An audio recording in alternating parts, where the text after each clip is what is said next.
qu'il y a d'autres endroits où ça glisse ce matin. En raison d'un accident, le train...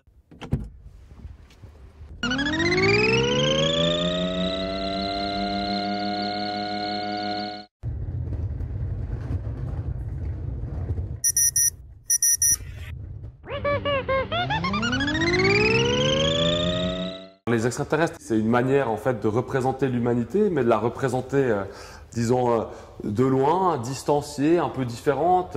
L'extraterrestre est toujours très proche de l'humain, mais en même temps, il n'a pas la même forme.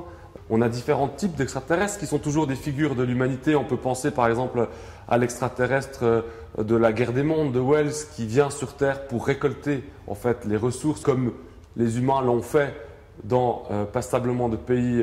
Et puis on a l'extraterrestre d'Alien qui, lui alors, semble refléter la peur primale ou la bestialité primale plutôt de l'homme, celle qui est tapie au fond de nous et qui est que pure violence face à laquelle les êtres humains doivent réagir.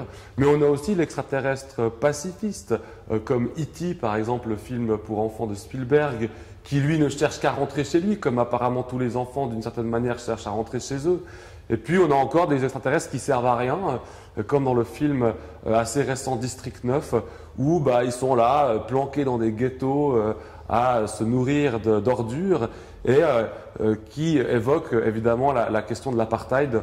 Donc l'extraterrestre, finalement, c'est un petit peu ça, c'est une image déformée de nous-mêmes, c'est l'image qu'on aimerait être, ou au contraire ce que nous sommes actuellement et qu'on pourrait modifier. C'est simplement une sorte de manière de se regarder dans un miroir et puis de prendre le temps de réfléchir dans quelle mesure cette image nous convient.